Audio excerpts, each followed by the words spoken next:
Welcome to R4 kitchen. இன்னைக்கு வந்து கொண்ட கடலை புளி குழம்பு எப்படி வைக்கிறதுன்னு பார்க்கலாம். எங்க சேனல் பிடிச்சிருந்தா சப்ஸ்கிரைப் பண்ணுங்க, ஷேர் பண்ணுங்க, கமெண்ட் கொடுங்க.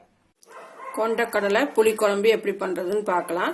கொண்ட கடலை வந்து 8 மணி நேரம் ஊற வச்சு நல்லா கழுவி 2 டைம் இதுல போட்டு வச்சிருக்குது குக்கர்ல.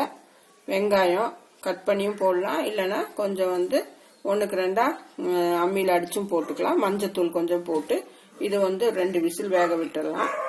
தக்காளி மிக்சியில் அடிச்சு வச்சிருக்கு, புளி கொஞ்சம், தேங்காய் கொஞ்சம் அரைச்சிருக்குது, குழம்பு மிளகாய் தூள். நான் முதலே இது வந்து வீடியோ போட்டிருக்கேன், அது என்னன்னு பார்த்துக்கோங்க நீங்க. ஒரு கத்திரிக்காய், ஒரு உருளைக்கிழங்கு, தாளிக்கிறதுக்கு வந்து வெங்காயம், கருவேப்பிலை, கடுகு, சீரகம் கடைசியாக தாளிக்கிறதுக்கு. இப்போ வந்து குக்கரு ஒரு 2 விசில் குக்கரில் வச்ச கேஸில் வச்சிடலாம். 2 விசில் வந்து ஆஃப் பண்ணி வச்சிருக்கு. இப்போ உப்பு போட்டுடலாம். இதில் தக்காளி அடிச்சு வச்ச தக்காளி,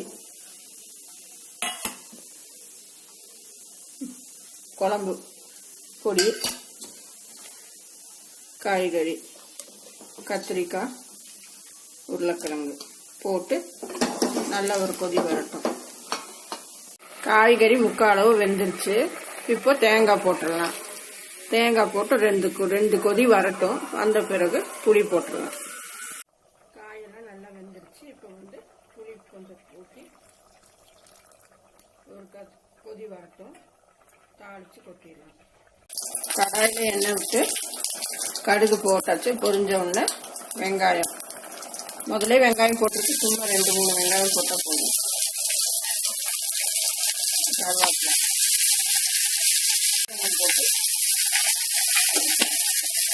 குழம்புல இதெல்லாம் தாளிச்சு கொட்டிடலாம்.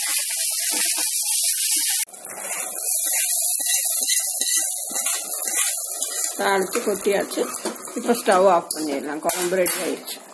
குழம்பு ரெடி ஆயிடுச்சு. நீங்களும் செஞ்சு பாருங்க.